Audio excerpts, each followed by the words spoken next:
주께 가까이 주께 가까이 나를 이끄소서 간절히 주님만을 원합니다. 채워주소서 주의 사랑을 진정한 찬양들을 수 있도록 아멘. 목마른 나의 영혼 주를 부르니 나의 맘 만져 주소서. 주님만을 원합니다. 더 원합니다.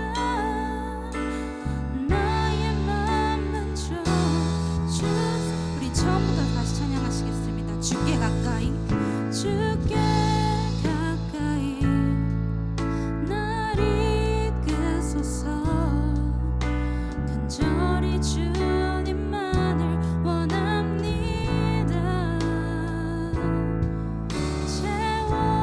채워주소서 주의 사랑을 진정한 찬양들을 수 있도록 목마른 나의 영혼 주를 부르니 나의 맘 만져 주소서. 주님만을 원합니다. 더 원합니다. 나의 맘 만져. 우리 한 번 더 찬양하시겠습니다. 목마른 나의 영혼 목마른 나의 영혼 주를 부르니 나의 맘 만져 주소서. 주님만을 원합니다. 더 원합니다. 나의 맘 만져 우리 마지막으로 찬양하시겠습니다. 목마른 나의 영혼 목마른 나의 영혼 주를 부르니 나의 맘 만져 주소서. 주님만을 원합니다. 더 원합니다. 나의 맘 만져 주소서. 아멘. 저희 시간 다 같이 사도신경 하심으로 예배 나아가시겠습니다. 전능하사 천지를 만드신 하나님 아버지를 내가 믿사오며 그 외아들 우리 주 예수 그리스도를 믿사오니 이는 성령으로 잉태하사 동정녀 마리아에게 나시고 본디오 빌라도에게 고난을 받으사 십자가에 못 박혀 죽으시고 장사한 지 사흘 만에 죽은 자 가운데서 다시 살아나시며 하늘에 오르사 전능하신 하나님 우편에 앉아 계시다가 저리로서 산자와 죽은 자를 심판하러 오시리라. 성령을 믿사오며 거룩한 공예와 성도가 서로 교통하는 것과 죄를 사하여 주시는 것과 몸이 다시 사는 것과 영원히 사는 것을 믿사옵나이다. 아멘. 저희 다 같이 12월달 찬양인 하나님은 너를 지키시는 자 함께 찬양 드리시겠습니다.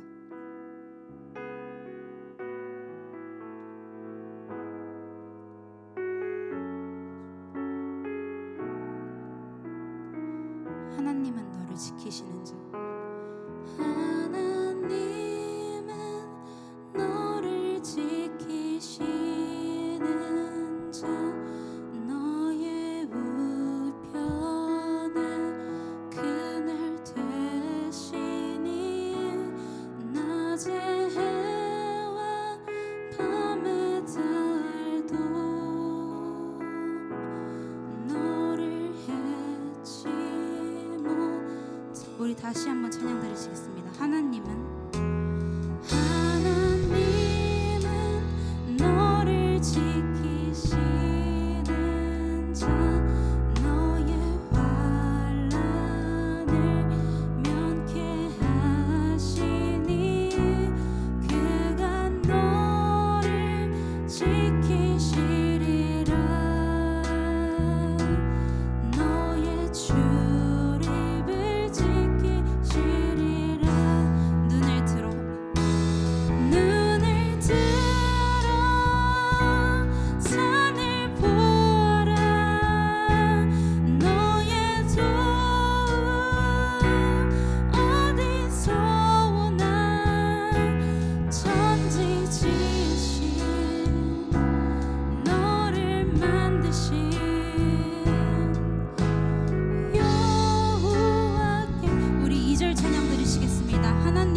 지키시는 자. 하나님은 너를 지키시는 자.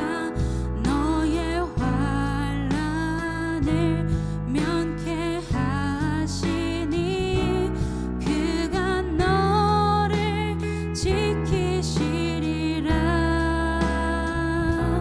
너의 출입을 지키시리라. 아멘. 눈을 들어 산을 보아라. 너의 도움 어디서 오나. 천지 지으신 너를 만드신 여호와께. 우리 한 번 더 찬양하시겠습니다. 눈을 들어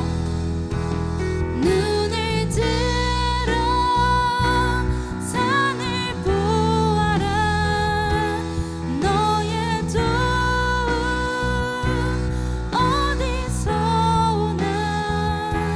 천지 지으신 너를 만드신 여호와께. 우리 한 번 더 찬양하시겠습니다. 눈을 들어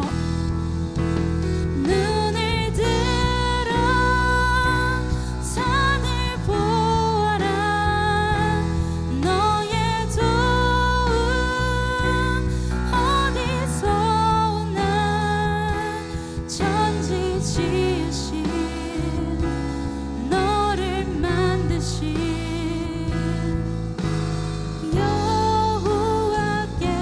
여호와께로다. 아멘.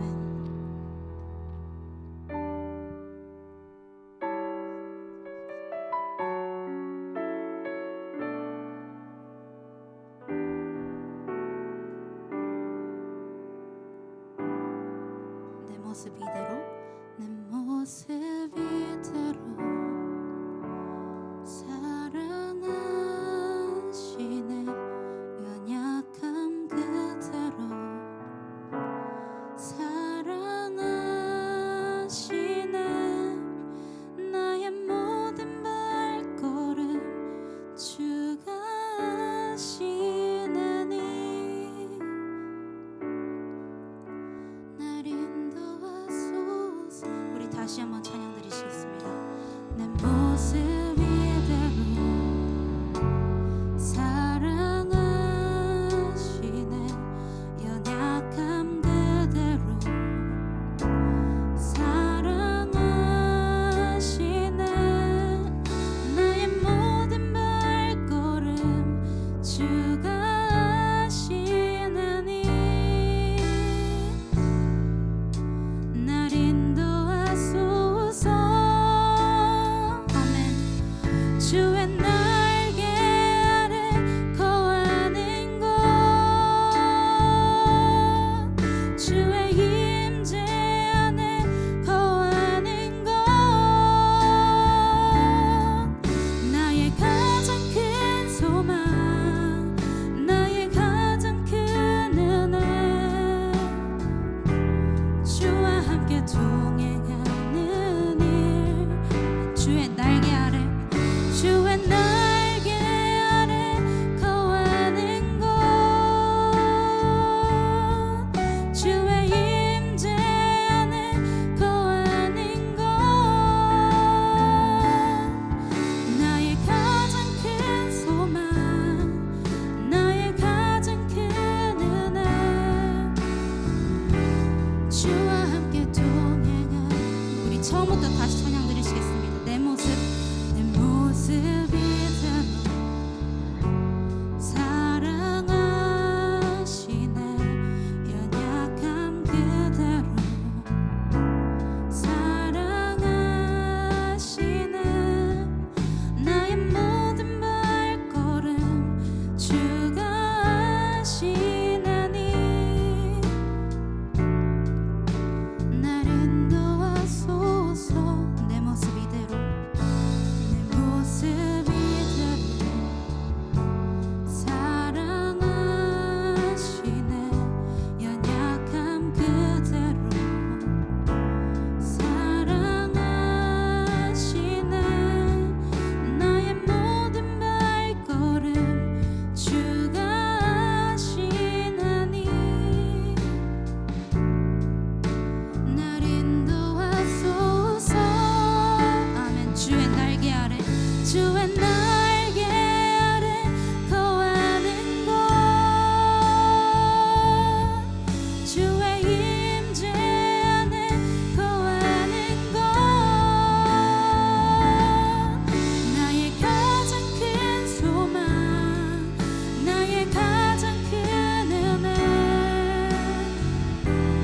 주와 함께 동행하는 일.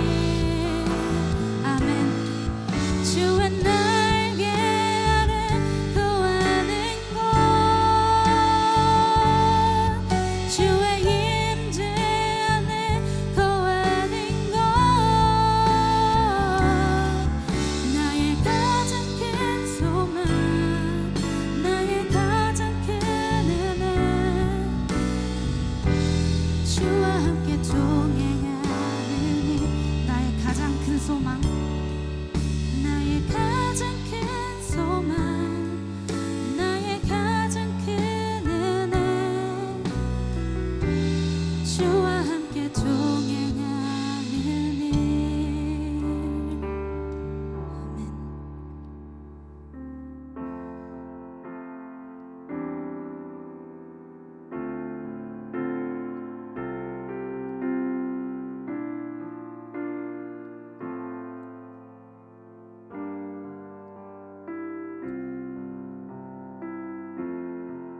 모든 상황 속에서, 모든 상황 속에서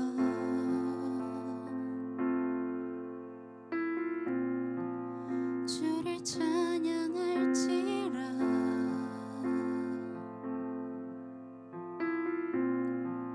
주는 너의 큰 상급,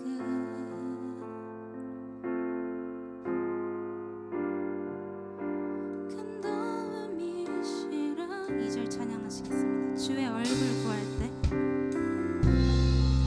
주의 얼굴 구할 때,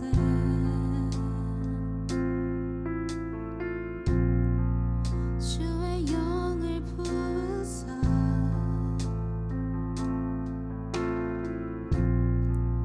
크신 사랑 안에서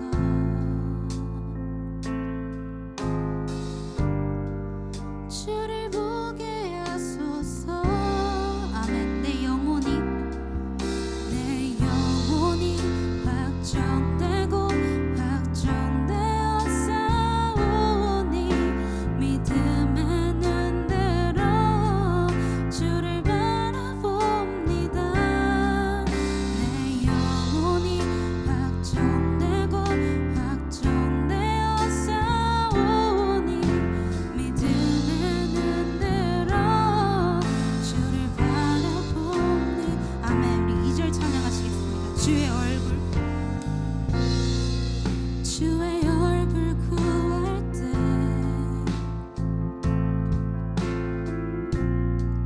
주의 영을 부으사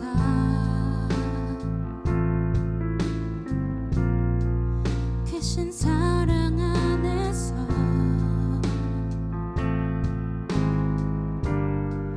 주를 보게 하소서. 아멘. 내 영혼이 확정되고 확정되어 싸우니 믿음의 눈으로 주를 바라봅니다. 내 영혼이 확정되고 확정되어 싸우니 믿음의 눈으로 주를 한 번 더 찬양하시겠습니다. 내 영혼이 확정되고 확정되어 싸우니 믿음의 눈으로 주를 바라봅니다.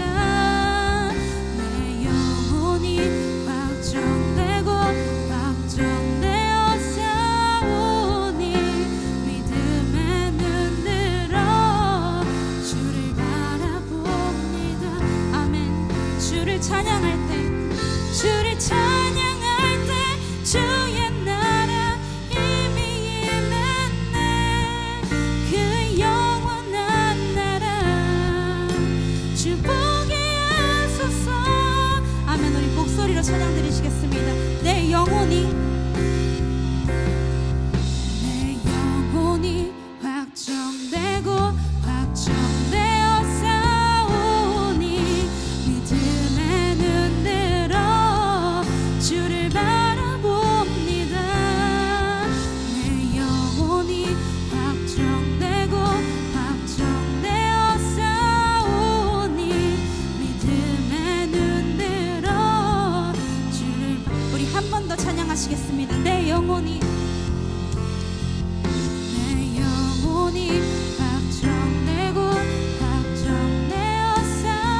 이 시간 다 같이 기도하고자 하는데, 기도할 때 주님이 내가 어떠한 길을 나아가든지 내가 어떠한 길을 걸어가든지 언제나 나와 함께 하시며 언제나 나를 바라보시며 주님께서 언제나 나의 앞길을 만들어 주시고 나와 함께 하신다는 거 생각하면서 같이 기도하셨으면 좋겠습니다. 기도하시겠습니다.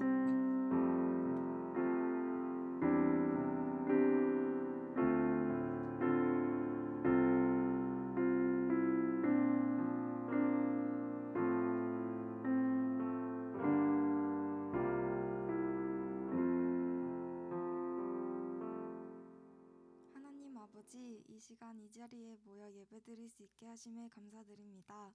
코로나19로 많이 힘든 상황 가운데 있는데 하나님을 더 의지하며 하루빨리 이 상황이 지나갈 수 있게 해주세요. 말씀 전하시는 석현진 목사님 가운데 은혜 내려주시고 함께하여 주세요. 한 주간도 감사하며 기도로 살게 도와주세요. 예수님의 이름으로 기도드렸습니다. 아멘.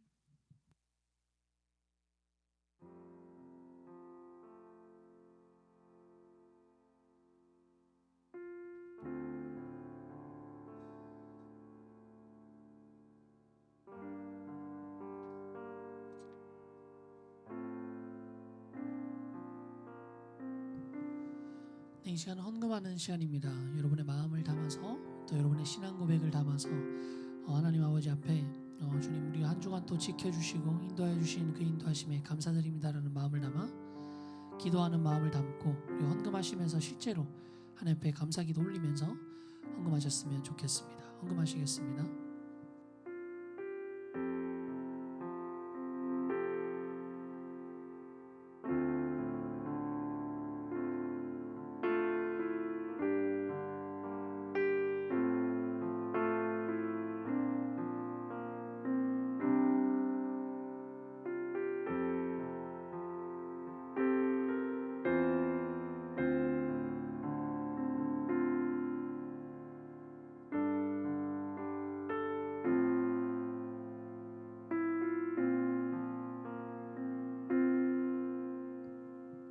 이제 모두 자리에 일어서셔서 우리가 손을 들고 우리 일주일의 한 주간의 삶을 고백하는 마음을 담아서 함께 찬양하며 나아갔으면 좋겠습니다.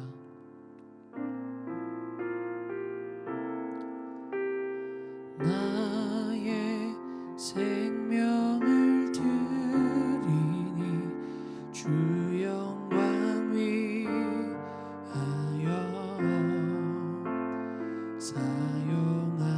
사용하옵소서. 내가 사는 날 동안에 주를 찬양하며 기쁨의 제물 되리. 나를 받아주소서. 아멘. 이 시간 자리에 앉아주시고요.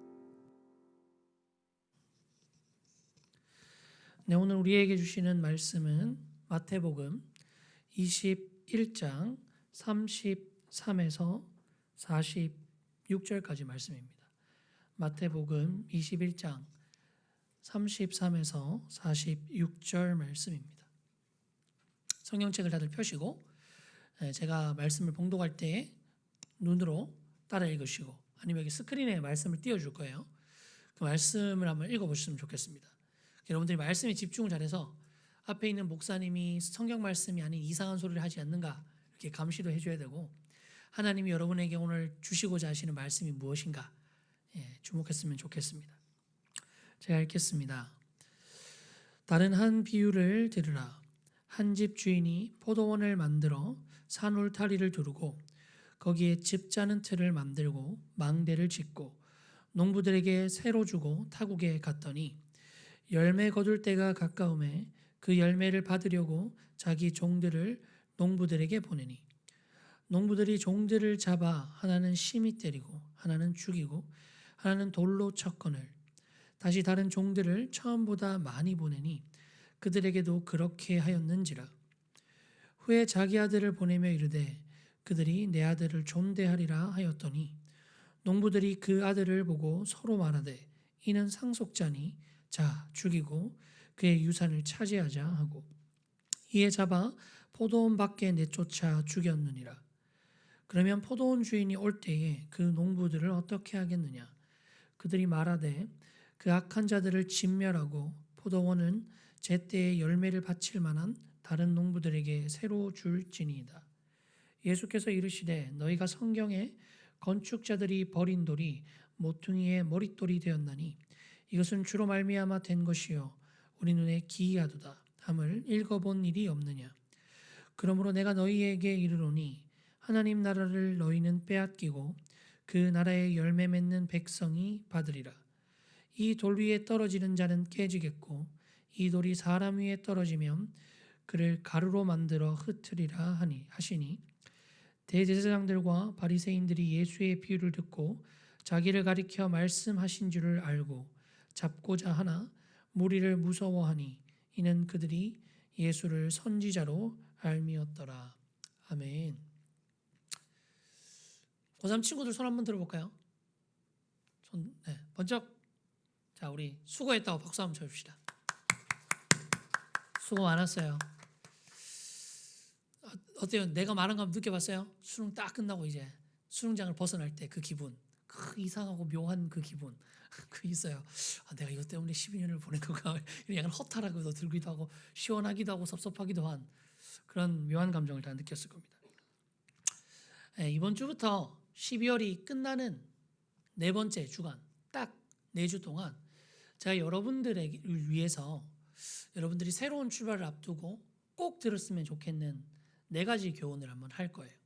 그래서 다윗은 지난주로 끝이 났고 이번 주부터 4주 동안 여러분들이 앞으로 인생을 살아가면서 준비해야 되는, 사실은 이제 고3 친구들에게는 마지막 설교가 딱 4개짜리 마지막 설교가 될 거고, 고2 친구들도 이제 고3을 준비하면서 들을 만한 이야기고, 고1 친구들도 이제 고등학교 2학년 생활을 본격적으로 준비하면서 해야 될 것들일 것 같습니다. 요즘 사람들은 라떼는 말이야 라는 말을 안 좋아하죠. 이런 라떼를 많은 사람을 바리스타라고 하지 않고 2글자로 뭐대라고 하죠. 뭐대라고 합니다. 그리고 라떼는 마리아라는 얘기를 하면서 막 고리타분한 이야기를 하는 사람들을 좀 별로 좋아하지 않는 것 같아요. 근데 이게 만약에 정말 여러분들을 걱정해주고 정말 여러분들의 이야기를 충분히 들어주면서 그러면서 여러분들에게 조언과 격언을 해주는 사람에게 이러한 반발심을 갖는다면 제 생각에는 그거는 갖는 사람이 잘못된 겁니다. 제 생각에는 그런 것들을 불편해하는 사람이 잘못됐어요. 정말 여러분들에게 마음을 쏟고 여러분들 이야기를 다 들어주면서 여러분들에게 정말 필요하다고 생각하는 이야기를 해주는 사람이 얘기를 들으면서 뭐 저렇게 머대스럽게 말이야 왜 라떼 이즈 홀스라 하면서 저러느냐 말이야 하면서 이러면 저는 듣는 사람이 문제라고 생각해요. 근데 사실은 요즘 사람들이 싫어하는 이러한 머대라고 하는 사람들은 이렇게 진짜 여러분들을 진심으로 걱정해주고 여러분들의 이야기를 충분히 들어주면서 여러분들에게 필요한 조언과 격언을 해주는 사람이 아니죠. 대체로 이런 사람이 아니기 때문에 우리는 그러한 라떼는 마리아를 하는 사람을 머대라고 부릅니다. 요즘 아이들이 그냥 나이 많은 사람이 말하는 것을 싫어하는 것도 아니에요. 그리고 그냥 나이 많은 사람의 조언이나 격언 자체를 싫어하는 것은 저는 아니라고 생각합니다. 왜냐하면 아이러니하게도 이제 유튜브라든지 이런저런 영상들을 보면 이렇게 동기부여하는 영상이라고 하죠. 동기부여하는 영상이라든지 이렇게 좋은 사람이 하는 이야기들의 조회수가 엄청 높아요. 그리고 유튜브를 압도적으로 이제 많이 보고 있는 10대, 20대 사람들이 그 조회수에 굉장히 큰 몫을 담당한다고 저는 생각합니다. 그런 거 봤을 때 또 우리가 그 굉장히 인기 많은 유재석이라는 사람도 사실은 굉장히 FM적인 사람이거든요. 그래서 그런 얘기예요. 박명수라든지 옛날 무한도전 멤버들이 그 유재석이랑 살면 되게 피곤하다고. 아빠는 유재석보다 박명수가 좋다 뭐 이런 얘기까지 해요. 유재석이 굉장히 자기 관리에 철두철미하고 그런 것들을 해야 된다라고 주장하고 내가 원하는 것들을 다 하면서 살 수 없다라고 주장하고 자기도 그렇게 살아요. 그런데 이제 그런 유재석을 우리가 좋아하고 그런 모범적인 인물을 좋아하는 걸 봐서는 여러분들이 그렇게 FM적이고 딱 이렇게 바른 사람의 이야기라든지 생각을 싫어하는 건 아닌 것 같아요. 그죠? 다만 우리가 싫어하는 사람들이 어떤 사람이냐, 그냥 바른 사람 자체가 아니라 앞뒤가 꽉 막혀가지고, 앞뒤가 막힐 대로 막혀가지고 상대방의 정확한 상황이나 사정을 들어보지 않고 그냥 자신의 이야기만 맞고 너희만은 틀렸다, 너희가 까다로워서 그런 거다, 너희가 이렇게 참을성이 없어서 그렇다라고 하면서 나의 이야기와 나의 힘듦을 그냥 투정 정도로 여기는, 그러면서 귀는 닫혀 있지만 입은 많이 열려 있는 어른들을 가지고 우리는 두 글자로 머대라고 부르는 것 같아요. 근데 사실 귀는 닫혀 있고 입은 살아 있는 이런 종류의 사람은요, 어른이고 또래고 할 것 없이 그냥 싫습니다. 이거는 어른이라서 문제가 아니라 그냥 누군가의 이야기에 귀는 꽉 닫혀 있고 다른 사람의 힘듦이나 어려움들에 대해서 과소평가하면서 야, 나는 안 그랬어, 나는 너처럼 안 그랬어, 이런 식으로 얘기하는 사람은 어딜 가도 왕따를 당하겠죠. 어딜 가도 좋은 소리를 듣기 힘들 겁니다. 그 정말 제가 아이러니하게도 생각하면서 웃기다고 생각하는 게 뭐가 있냐면, 그 어느 시대 때보다 요즘 여러분들이 이러한 류의 사람을 되게 싫어해요. 그러니까 이제 라떼 이즈 홀스라는 말이, 라떼는 마리아라는 말이 유행어처럼 번지는 거고, 그리고 머대라는 게 거의 일상적인 표현처럼 쓰이는 걸 봐서는 우리 시대 때 사람들이 이걸 굉장히 싫어한다는 걸 제가 느껴요. 그런데 제가 되게 아이러니하게 느낀 게 뭐가 있냐면요, 여러분들의 시대, 지금의 어린 시대는 자기들이 그렇게 싫어하는 이 머대의 모습, 라떼 이즈 홀스를 주장하는 사람들의 모습을 굉장히 많이 담고 있어요. 그런 사람들이 가지고 있는 경향을 요즘 젊은 아이들이 진짜 많이 가지고 있다는 거죠. 이게 무슨 얘기냐? 누군가 여러분들에게 어떠어떠하게 해주는 좋은 이야기들을 겸손하게 저 사람이 무슨 이야기 하는지 끝까지 들어보려고 하고 귀를 기울이는 사람보다 나에겐 그런 조언이 필요 없습니다 라고 하면서 아는 체 하고 조언이 필요 없다고 여기고 나는 이미 충분히 안다고 생각하며 귀를 닫고 팔짱을 낀 채 척하고 앉아서 귀를 닫고 마음을 닫고 있는 아이들이 굉장히 많은 것 같아요. 특히나 요즘에 뭔가 이야기를 해주려고 하면 느껴져요.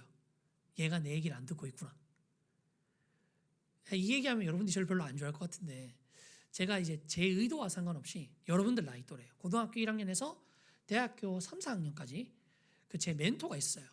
제 멘토고 제가 거의 하루의 대부분의 시간을 이분이랑 함께 했는데, 이분이 누구냐면 연세대학교 심리학과 박사 나오신 분이세요.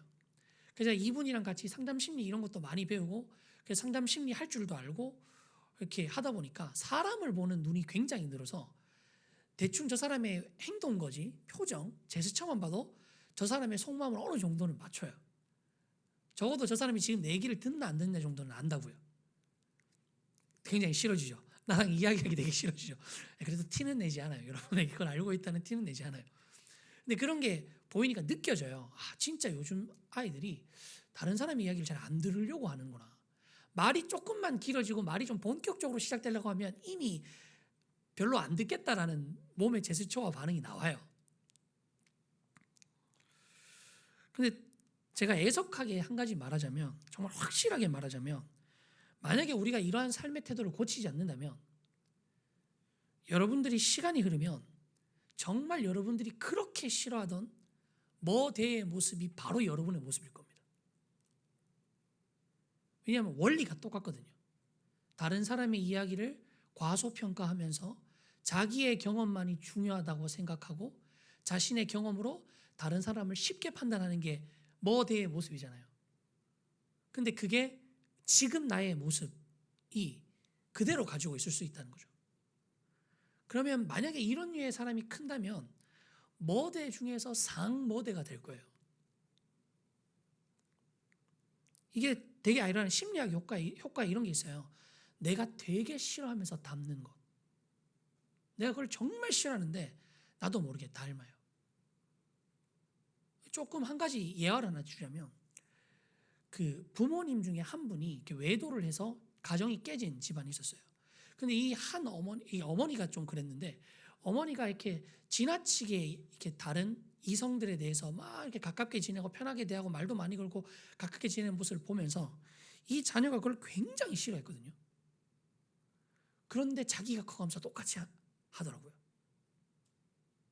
싫어하면서 닮아가는 모습이 바로 이런 겁니다.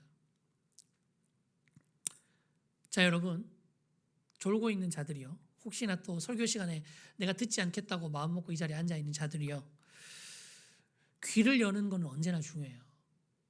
귀를 여는 것은 언제나 중요한 일입니다. 내가 아무리 지금 많은 것을 가지고 있고 여러분들이 이루어 놓았고 그리고 다른 사람들이 넘볼 수 없을 정도로 많은 걸 해놨다고 할지라도 지금부터 여러분들이 다른 사람들의 말에 귀를 닫고 나 혼자만의 생각으로 사는 것보다 귀를 열고 있다면 이건 확실해요.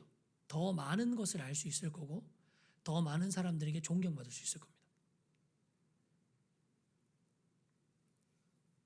내가 얼마나 많은 걸 갖고 있느냐, 내가 얼마나 많은 걸 이뤄놨느냐보다 지금부터 미래적 관점으로 귀를 닫고 있는 것보다 열어두는 게 훨씬 더 많은 것을 얻을 수 있고 더 많은 일을 할 수 있고 더 많은 사람들에게 존경받을 수 있는 거예요. 그래서 귀를 여는 것은 언제나 중요한 일입니다. 근데 무엇보다도 여러분 그냥 단순히 이렇게 인생을 살아가는데 귀 여는 건 중요하단다. 다른 사람 이야기에 경청하다는 것은 중요하단다. 이게 지겹도록 들었죠. 그죠? 근데 무엇보다도 여러분 귀를 여는 거는요. 신앙의 문제에서 엄청나게 중요한 거예요. 귀를 여는 거는 여러분 믿음과 직결되는 문제입니다. 귀를 여는 것과 믿음이 무슨 상관일까요? 별로 상관없는 일 아닌가요? 그렇지 않습니다. 우리의 믿음과 가장 상관관계가 깊은 것이 바로 귀를 여는 거예요. 죄송합니다만 제가 직설적으로 좀 얘기를 하면 만약에 우리 중에 찬양을 굉장히 좋아하는 친구가 있어서 맨날 찬양을 듣고 왔다 갔다 하면서도 찬양을 듣고 찬양 시간에 손 들고 뜨겁게 눈물 흘리면서 찬양을 해요. 그리고 설교 시간에 졸면 저는 꽝이라고 생각합니다. 제가 설교를 하기 때문이 아니라 저는 제가 학생일 때부터 제가 찬양 인도를 7년 했거든요. 찬양 인도 하면서도 애들한테 찬양팀한테 늘 얘기했어요. 너희가 앞에서 신나게 찬양해놓고 회중석 자리에 가가지고 하나님이 오늘 너희들에게 준비한 하나님의 말씀에 귀 기울이지 않는다면 너희는 가짜다. 누가 너희가 하는 찬양 듣고 은혜를 받겠냐. 이런 얘기를 했었거든요. 믿음이 없는 사람에게는 그냥 오늘 우연히 여러분들이 이 자리에 앉아 있는 거고 제가 우연히 그냥 성경책을 보다가 마음에 감동받은 말씀을 나누는 거겠지만 믿음이 있는 신자는 오늘 이 자리에 창세대부터 작정하신 하나님의 말씀이 나에게 선포되는 자리라고 생각하고 듣는 겁니다. 그렇기 때문에 오늘 우리에게 선포되는 말씀을 가볍게 들을 수도 없고 저도 여러분에게 하는 말을 그냥 내가 맡고 있는 고등부 아이들이 듣는 이야기다라고 생각하면서 가볍게 준비하지 않거든요. 왜 이렇게 해야 될까요? 제 생각이 아니라 제가 살아보니까 그렇더라가 아니라 성경이 뭐라고 말하고 있냐면 믿음은 들음에서 나며 들음은 그리스도의 말씀에서 난다고 확실하게 선언하고 있습니다. 이 말은 즉슨 듣지 않으면 믿음이 없다는 거예요. 귀 기울이지 않으면 믿음이 없다는 겁니다. 믿음은 그리스도의 말씀을 듣는 것에서 나기 때문입니다. 귀가 닫혀 그리스도의 말씀을 듣지 않는다면 죽은 믿음이에요. 참 믿음과 거짓 믿음을 구별할 수 있는 좋은 지표가 뭐가 있을까요? 그 사람이 얼마나 교회에 열심히 나오는가? 그 사람이 얼마나 교회에서 부서활동을 많이 하는가? 대예배를 많이 하는가? 교회를 몇 년 다녔는가? 이런 거는 아무짝에도 소용이 없습니다. 저는 오히려 이 사람이 정말 참믿음과 거짓 믿음인지 구별할 수 있는 유일한 하나의 도구가 있다면 하나님의 말씀에 어떻게 반응하고 얼마나 귀 기울이고 어떠한 마음 자세로 그 말씀을 경청하는가라고 생각해요. 자기가 듣고 싶은 대로 듣는 거, 내가 듣고 싶은 말만 듣는 게 아니라 하나님의 건강한 말씀, 전체 성경이 말하고 있는 바를 어떻게 듣느냐가 그 사람이 참된 신앙을 갖고 있느냐, 거짓된 신앙을 갖고 있느냐의 표준이라고 생각합니다. 오늘 여러분에게 선포될 말씀에 귀를 기울이길 바라요. 그리고 이번 주부터 여러분들의 새로운 시작을 앞두고 여러분의 삶과 신앙의 중요한 내용들을 4주간에 걸쳐서 이야기를 할 거예요. 다시 돌아오지 않을 기회입니다, 여러분. 이 시간은 다시 돌아오지 않아요. 이 다시 돌아오지 않을 기회에 귀를 기울여서 듣는 거랑 그냥 지금 내 마음에 드는 것처럼 팔짱 딱 끼고 주머니 딱 손질러 놓고 그냥 고집스럽게 남아서 귀를 닫고 듣지 않으려는 마음으로 살아갈 것인가? 선택은 자유고 책임은 여러분의 것입니다. 저는 그 부분이 되게 무섭다고 생각해요. 이게 복음을 증거하거든요. 예수님의 제자들이 바울이랑 이런 사람들이 막 복음을 증거해요. 왜 그렇게 복음을 열심히 증거하면서 사냐라고 얘기를 할 때 무슨 얘기하냐면 내가 복음을 못 증거하면 저 사람이 주님의 말씀을 몰라서 죽으면 그게 내 책임인 것 같은데 내가 저 사람에게 복음을 전했어. 근데 저 사람이 복음을 안 들었어요. 그러면 내 책임이 아니래요. 저는 그런 마음으로 사력을 다해서 여러분에게 필요한 복음을 전하겠습니다. 근데 여러분들이 그것을 듣고 안 듣고는 여러분들의 책임이에요. 제가 뭘 어떻게 해줄 수 있는 부분도 아니고요.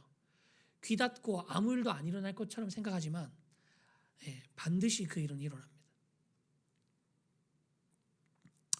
오늘 본문 내용도 여러분 이런 내용을 얘기하고 있어요. 오늘 본문의 내용의 전체적인 흐름을 한번 설명을 해드릴게요. 포도원이 있습니다. 이 포도원 주인이 포도원을 정말 잘 가꿔요. 그리고 농부들에게 이 포도원을 새로 줍니다. 근데 이 농부들이 이 포도원에서 열심히 일하겠죠. 그러고 나면 원래 소작농과 지주가 그렇듯이 포도를 잘 거두고 나면 그 잘 거둔 것의 일부를 땅 주인에게 돌려줘야 되겠죠. 그런 상황이 펼쳐집니다. 그런데 이 농부들이 돌려주지 않아요. 정말 뻔뻔하죠. 계약 위반입니다. 자기 땅도 아닌데, 그죠? 일단 이 내용을 좀 자세히 한번 살펴보고자 하면 오늘 본문의 포도원 주인이 좀 이상해요. 처음 시작부터 포도원 주인이 좀 뭔가 이상하다는 것을 알 수 있습니다. 어떻게 이상하냐면요. 우리가 오늘 읽었던 말씀의 33절 말씀을 한번 읽어볼게요. 시작. 다른 한 비유를 들으라. 한 집 주인이 포도원을 만들어 산 울타리로 두르고 거기에 즙 짜는 틀을 만들고 망대를 짓고 농부들에게 새로 주고 타국에 갔더니. 제가 그냥 읽으면 그런가 보다 하죠. 근데 이거 말씀을 자세히 듣고 내가 말씀에서 뭐 하나라도 더 얻어내려는 이 적극적인 자세로 보면 이 본문이 뭔가 이상하다는 걸 알 수 있어요. 여러분 잘 보세요. 이 땅 주인이 포도원을 가지고 이 포도원을 갖추죠. 뭘 갖추냐면 산 울타리를 둘렀대요. 그죠? 그리고 또 뭐 했냐면 집 짜는 틀 만들었대요. 그죠? 그리고 또 뭐 만들었죠? 망대를 만들어요. 망대가 뭐냐면 높은 타워처럼 돼서 적의 침입이라든지 짐승의 침입을 살펴보는 그 망대예요. 그거를 짓고 농부들에게 새를 줬다죠. 자, 여기서 이상한 걸 눈치채야 돼요, 여러분. 뭐가 이상하냐면요. 그거 다 만들고 농부를 불렀다는 거예요.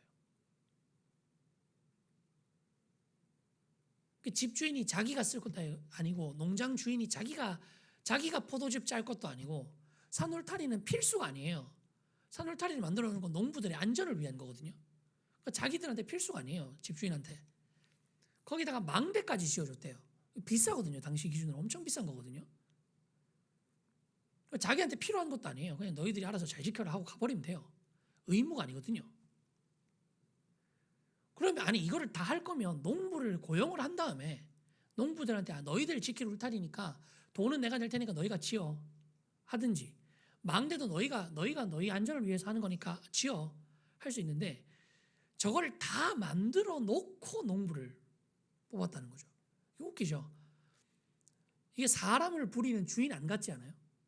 사람을 부리는 주인이 자기가 부리는 사람들을 위해서 울타리 다 세워주고 망대 세워주고 그 사람들이 쓸 기구 하나하나 정성 들여서 다 만들어 놓고 그 사람들한테 맡겨놓고 자기는 타국으로 갔대요. 아니 다른 나라로. 자기가 쓸 것도 아닌데 이렇게 정성 들여서 다 만들어주고 갔다는 거예요. 이게 되게 이상합니다. 이런 것을 보고 당시 역사학자들은 당시 기준으로는 너무 지나치게 풍성하고 잘 갖춰져 있는 포도원이다. 그리고 이 집주인은, 이 지주는 터무니없을 정도로 자비로운 사람이다. 뭐 망대를 짓고 울타리를 짓는 데 사용될 수 있는 돈이 한 해 수학년과 맞먹는 수준이래요. 터무니없는 행동을 해놓고 농부를 뽑는 거죠. 마치 이 포도원을 싹 만들어 놓고 농부한테 마음껏 누리게 만들기 위해서 포도원을 만들어 놓은 것처럼 말이죠. 이걸 보면서 우리가 뭘 알 수 있냐면요. 이 땅과 이 땅을 우리에게 맡겨주신 하나님의 관계가 여기서 나오거든요. 여러분, 하나님이 세상을 아름답게 만드셨죠. 그래서 여러분들이 유럽 여행 가고 싶은 거 아닙니까? 스위스 가고 싶은 거 아니에요. 거기 가서 하나님이 만드신 아름다운 자연을 마음껏 보려고 가는 거 아니에요. 거기 가면 진짜 그렇다 하더라고요. 제 친구 중에 스위스 간 친구가 정말 좋은 DSLR 카메라를 갖고 있는데 카메라가 눈을 못 따라온대요. 자연이 너무 아름다워서. 근데 여러분들이 좋아하는 과일, 여러분들이 좋아하는 멋진 풍경들 하나님이 누리기 위해서 만드신 게 아니거든요. 그 모든 것들을 하나님이 정성 들여서 만드셨지만 자신이 누리고 자신이 하려고 만드신 게 아니라 우리가 누리고 우리가 그것으로 기뻐하라고 하나하나 정성 들여서 다 만들어 놓으신 거예요. 지나칠 정도로 풍성하고 지나칠 정도로 자비롭게 그렇게 우리에게 맡겨두신 겁니다. 자, 조금 더 본문을 더 거슬러 올라가면 34절이 되면 이제 추수할 때가 돼서 이제 정당한 소출, 땅 주인으로서 당연히 요구할 수 있는 정당한 소출을 요구를 해요. 이렇게 풍성하게 선대를 다 보여주고 농부들이 다 안전하게 쓸 수 있을 정도로 다 갖춰놓고 그냥 뭐 더 요구해도 충분할 텐데 딱 자기가 받아야 되는 만큼만 요구합니다. 근데 문제가 뭐냐면 이 농부들의 반응이에요. 이 땅 지주가 이 농부들과 처음에 계약서에 사인했던 소출을 받기 위해서 자신을 대변해서 종을 보냅니다. 그래서 이 땅 주인의 종이 가서 맡겨놓은 소출을 달라고 그래요. 소수가 가서 이걸 얘기를 합니다. 근데 농부들이 어떻게 했냐면 이 종을 죽입니다. 이 종을 때리고 돌로 쳐서 죽여버려요. 이게 얼마나 큰 일이냐면 여러분 옛날 영화라든지 사극이나 중세시대 배경으로 한 거라든지 우리나라 사극을 봐도 알다시피 왕의 사신이 오면 그 앞에 내가 이 사신보다 계급이 훨씬 높아도 무릎을 꿇습니다. 그 절을 해요. 그 이유가 뭐냐면 사신은 이 사신의 계급으로 평가받는 게 아니라 이 사신을 보낸 자의 계급으로 평가를 받거든요.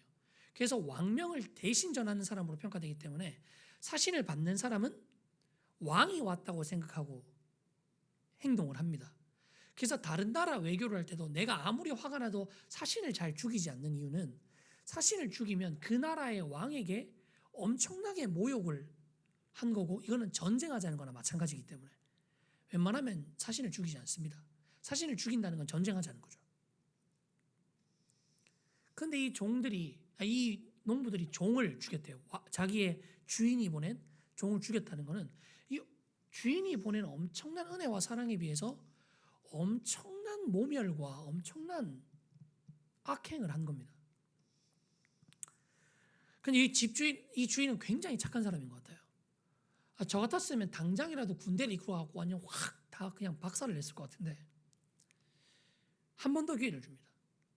그리고 이번에는 많은 종을 보내요. 제가 이런 상상을 해봤거든요. 왜 이랬을까? 정말 착한 지주라서 얘들이 내가 종을 소수만 보내니까 이게 나의 공식적인 명령이라고 생각 못하고 그냥 내 종들이 이렇게 돌발적으로 행동한 걸 수도 있다고 생각해서 그런 건 아닐까라고 속아주고 싶었을 수도 있다라는 생각을 해요. 그래서 많은 종을 보낸 거죠. 누가 봐도 이 주인의 공식적인 요청인 것처럼.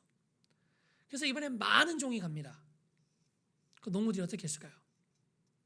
그 많은 종을 죽입니다. 더 악해지는 거죠. 점점 더 잔인해지는 거죠.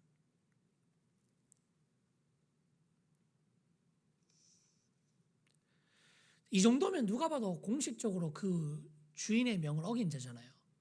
그럼 이제 심판을 해야 될 것 같아요.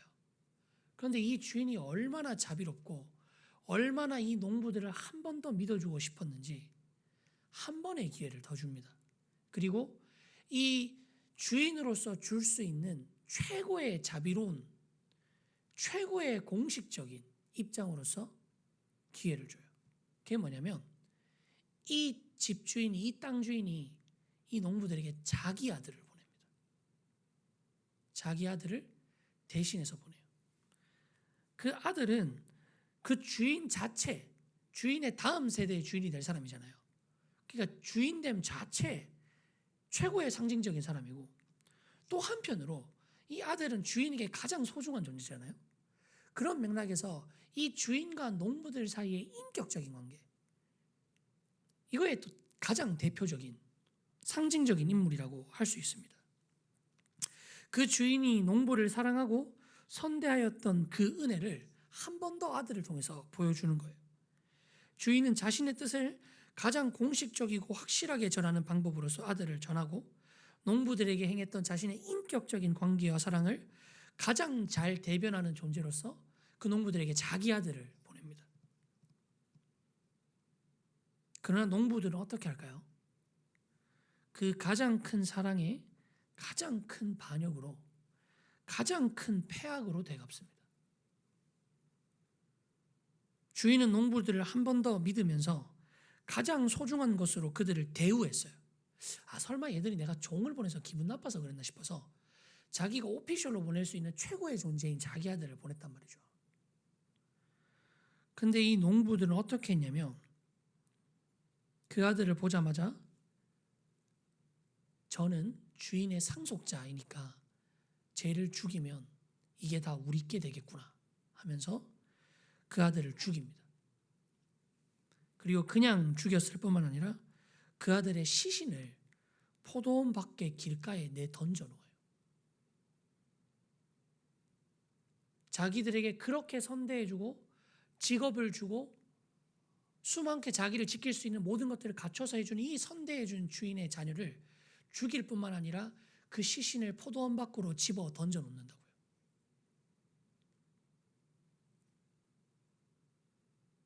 이 주인이 여러분 얼마나 많은 기회를 줬습니까? 이 주인이 이 농부들에게 얼마나 자주 자기의 뜻을 보여줬습니까? 처음에 소수의 종들을 통해서 자기의 뜻을 전했어요. 그들이 무시했습니다. 그러자 더 많은 다수의 종들을 보내서 또 한 번 뜻을 전했어요. 또 무시합니다. 그리고 자기 아들을 보내요. 그리고 또 그들은 무시합니다. 그리고 흥미로운 게 여러분 뭐냐면 그들이 이 주인의 말을 무시하면 무시할수록 그들의 악이, 그들의 악함이 점점 더 강해져요. 처음에는 몇 명 때리고, 처음에는 몇 명 돌로 던지다가, 처음에는 몇 명 죽이다가, 그 다음엔 대량 학살을 하고, 대량 학살했다가 종의 아들을 죽이고 그 시신을 밖에 던져놓을 정도로 포악해졌다는 겁니다.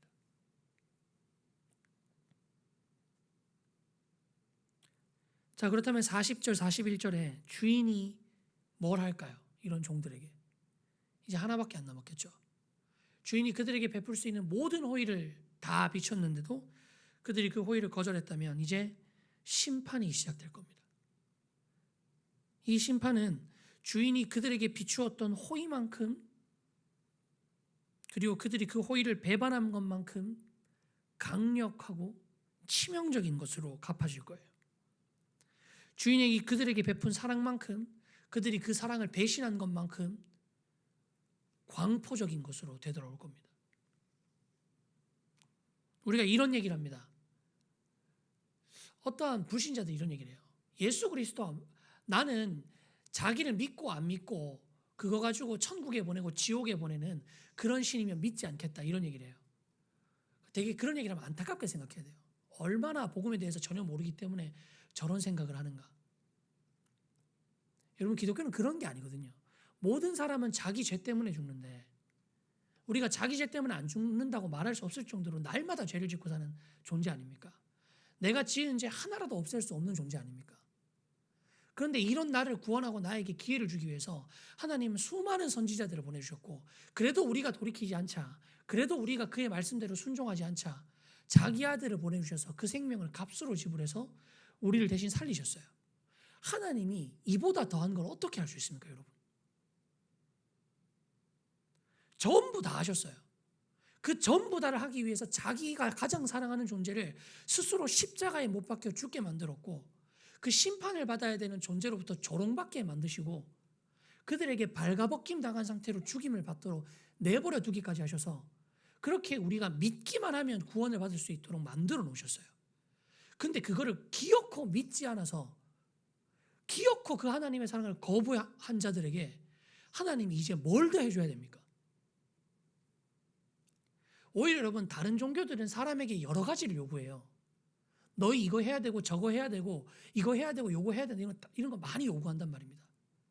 여러분, 자리에 앉아서 가만히 생각해 보세요. 여러분들이 그 몇 가지를 한다고 해서 내가 완전한 선의 기준과 완전한 발음의 기준에서 납득이 될 만한 사람인가? 우리는 감각적으로 그게 아니라는 거랍니다. 그렇기 때문에 하나님은 가장 귀한 것으로 우리를 살리신 거예요. 믿음으로 구원을 얻는다는 것은 값없이 구원을 얻는 것이지만, 한편으로는 하나님이 그냥 퉁쳐준 게 아니라 우리로서는 도저히 지불할 수 없는 값을 대신 지불해 줬기 때문에 믿음으로 값없이 구원을 받는 거예요. 우리로는 결코 해결이 되지 않기 때문에 하나님이 대신 해결해 준 겁니다.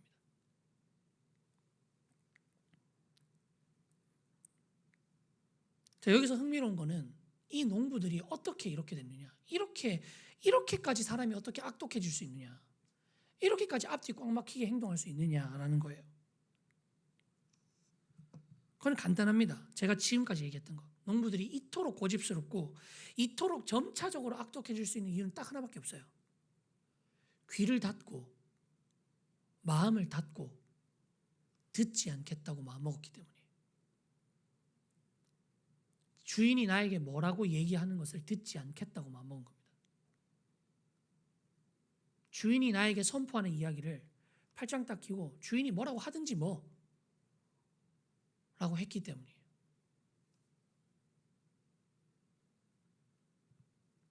그리고 여러분, 이런 거는 정말 이렇게 이 본문에 나오는 농부처럼 특별하게 악독하고 아주 나쁜 사람들에게만 일어나는 일이 아닙니다. 우리에게 아주 일상적으로 일어나는 일이에요. 제가 여러분에게 말씀을 듣는 것이 정말 중요하고, 오늘 여러분에게 선포되는 말씀을 하나라도 빼놓지 않기 위해서 들으셔야 됩니다 라고 얘기했지만, 우리는 또 어느새 잘 안 들으려고 하고 에라 모르겠다고 자고 이런 것들을 반복한다는 거예요.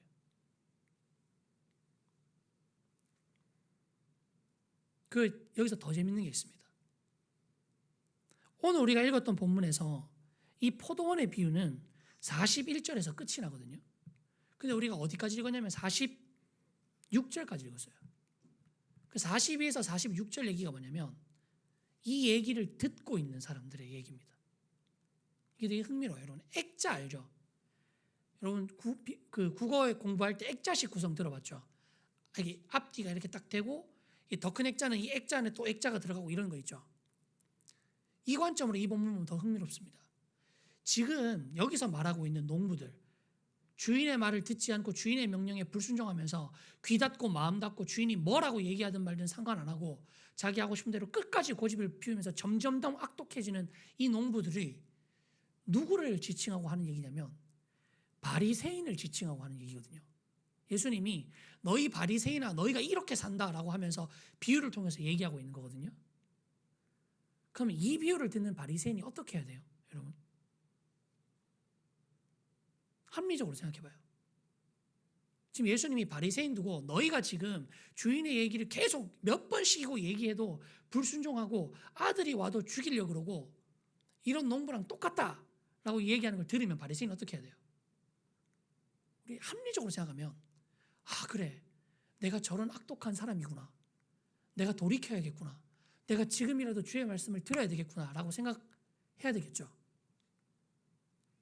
근데 바리새인이 어떻게 행동하냐면 이 얘기를 듣고 나서 45절 말씀, 대사장들과 바리새인들이 예수의 비유를 듣고 자기를 가리켜 말씀하신 줄 알고 밑에 잡고자 하나 무리를 무서워하니 이는 그들이 예수를 선지자로 알미었더라. 이 얘기 듣고 예수님 잡아서 죽이려고 그래요. 너희가 하나님의 말씀이 선포되는 자리에서 끝까지 듣지 않고 귀를 닫고 무시하고 마음을 닫고 듣는 것이 문제다라는 얘기를 지금 하고 있는 그 자리에서 그 얘기를 뻔히 다 듣고 나서 바리새인이 선택하는 게 뭐예요? 이 얘기를 하는 하나님의 아들을 잡아 죽이려고 한다고요.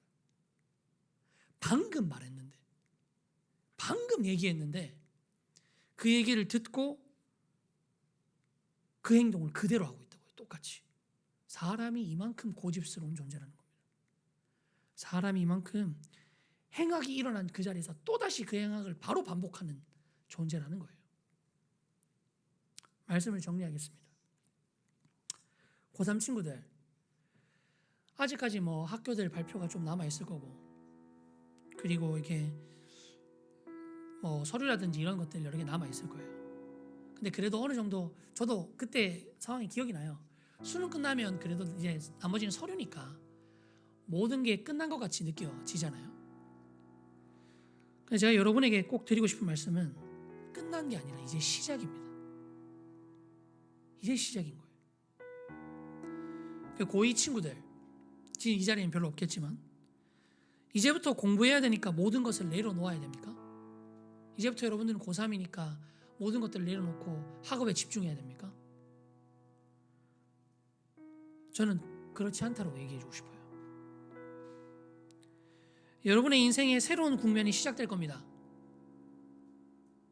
여러분들이 내년을 놓고 준비하고 있고 마음 먹는 것은 무엇인가요? 그 중심에는 뭐가 있습니까? 귀를 열고 마음을 열고 2020년 여러분이 이 마지막 달 새로운 출발을 앞두고 하나님께서 여러분에게 나누어 주시고자 하는, 여러분들 마음속에 전해 주시고자 하는 이야기들 하나라도 더 듣고 하나라도 더 배우기 위해서 귀 기울여 봤으면 좋겠습니다. 마음을 활짝 열고 여기서 내년 한 해를 살아갈 원동력과 중심을 세워간다는 각오를 가지고 들으시길 바랍니다. 새로운 국면, 새로운 출발을 앞두고 우리가 집중하고 마음을 기울여야 하는 것이 무엇인지를 확실하게 세워가시길 바라요. 여러분, 오늘 지금 예배 마치고 아니면 집에 돌아가서 노트를 하나 딱 펼쳐주세요. 여러분들의 내년의 목표를 적어보시면서 우선순위를 한번 적어보십시오. 그게 여러분들에게 귀한 시간이 될 겁니다. 그리고 한 가지 광고 겸 도전을 하나 주자면, 오늘 아마 코로나 단계가 발표가 될 텐데 코로나 단계가 2.5단계가 발표가 되면 방역 지침상, 정부 지침상 온라인 예배로 전환을 할 수밖에 없습니다. 교회는 선택권이 없어요. 근데 만약에 현행이 유지가 된다면 제가 올 초부터 다짐했던 일을 하나 해보려고 그래요. 그게 뭐냐면 고3 친구들을 대상으로 여러분들의 새 출발을 준비하는 신앙교육을 3주간 하려고 합니다. 시간은 우리가 다음 주가 되면 지금 고1, 고3 친구들이 9시 예배를 드리고 고2 친구들이 11시 예배를 드리죠. 다음 주부터 이걸 바꿀 거거든요. 고2 친구들이 9시, 고1, 고3 친구들이 11시에 예배를 드릴 거예요. 그렇게 되면 그 예배가 끝나고 바로 이 자리에서 고3 친구들이 좀 거리를 띄우고 앉아서 3가지 주제. 첫 번째, 여러분들이 이제 마주해야 되는 세상에서 어떻게 살아갈 것인지 처신법에 대해서 배우고, 그리고 이성교제와 신앙적인 만남에 대해서 배울 거고, 자기 관리와 목표, 신앙 관리하는 법에 대해서 가르칠 겁니다. 고3 친구들 끝났다고 생각하지 말고 진짜 여기가 출발이에요.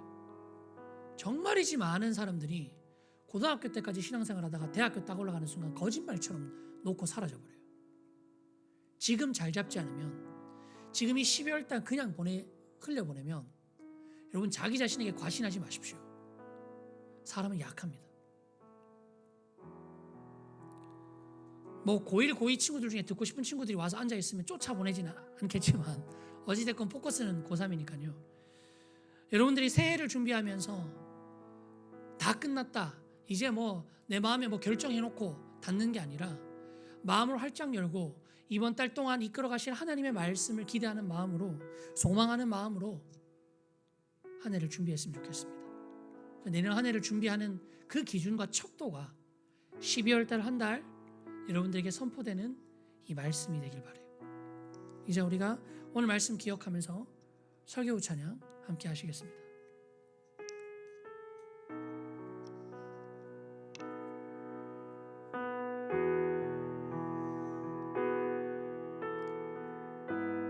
뒤에 불을 조금 꺼주시면 좋으실 것 같아요. 내게로부터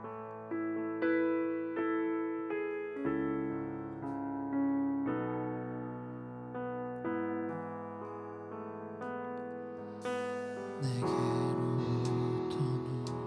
들어 주님이 시작할 때 주의 일을 보겠네. 내 작은 마음 돌이키사 하늘을 꿈꾸게 하네. 주님을 볼 때 내게로부터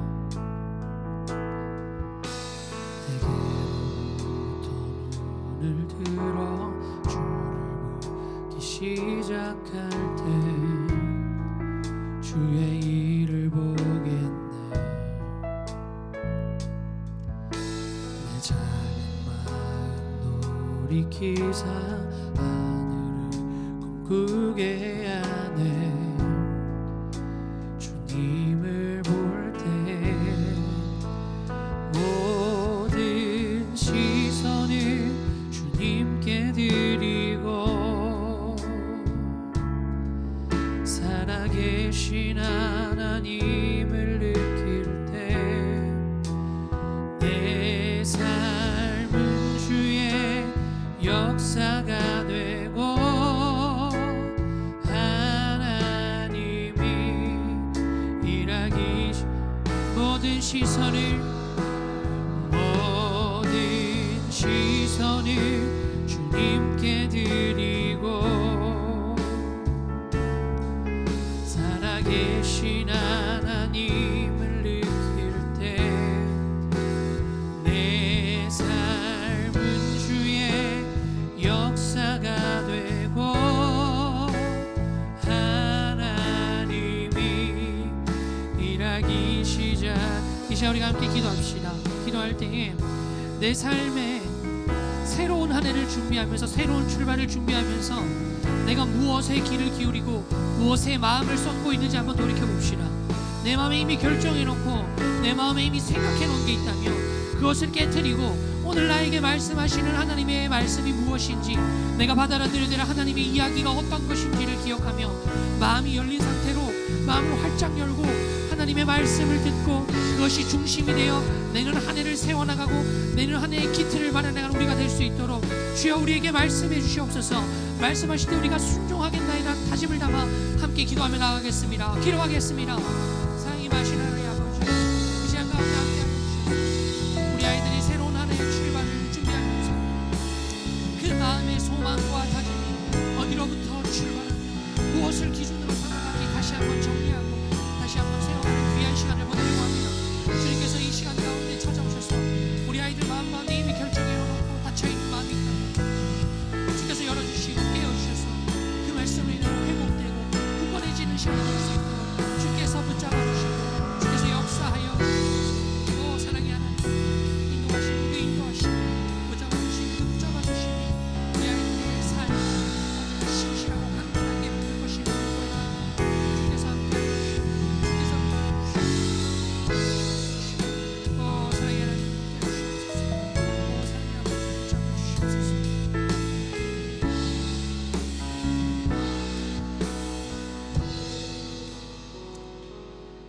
자임하신 하나님 아버지, 새로운 출발을 준비하면서 내 마음 가운데 이미 결정 내려버린 것들이 있고, 내 마음 가운데 이미 생각해둔 게 있고, 그렇게 내 마음 가운데 나의 생각으로 가득 차서 하나님의 말씀이 들어갈 곳 하나 없이 빽빽하게 내 안에 나로 가득 차 있다면, 우리가 그렇게 귀를 닫고 마음을 닫으면서 점차 악의 길로 가는 것을 내버려 두지 마시고, 내 귀를 열고 마음을 열어 주의 말씀으로 나를 다시 세워주시고 새로운 출발을 담대하게 하고, 그 새로운 출발을 어떻게 할 것인지를 주의 말씀으로 인하여 채워가게 하여 주시옵소서. 새 출발을 앞두고 하고 싶은 것, 누리고 싶은 것, 즐기고 싶은 것, 그런 것들로 완전히 사로잡혀 있는 우리의 마음을 비우시고, 내 인생을 주님 앞에 본격적으로 다시 드리고 다시 세워가는 이 출발점 앞에서 신자로서 합당한 삶의 자세가 무엇인지를 기억하고 세워가는 우리 고등부 친구들이 될 수 있도록 역사하여 주시옵소서. 그때 우리 아이들의 마음이 열리고 귀가 열릴 때에 하나님의 신실하신 인도하심과 우리를 부르신 진정한 목적과 우리가 이 삶을 살아가면서 살아가야 될 진정한 가치가 밝히 빛날 것임을 믿음으로 고백합니다. 주 역사해 주시고 함께하여 주시옵소서. 인도하실 주님을 사모합니다. 주님 신실하게 인도하여 주시옵소서. 이 모든 말씀 살아계신 예수 그리스도의 이름으로 기도드렸습니다. 아멘. 이제는 우리 주 예수 그리스도의 한없는 은혜와 하나님 아버지의 극진하신 사랑과 성령의 위로교통교제 그 충만하시는 역사가 이 자리에 머리 숙인 모든 주님의 백성들에게 영원토록 함께 있을지어다. 아멘.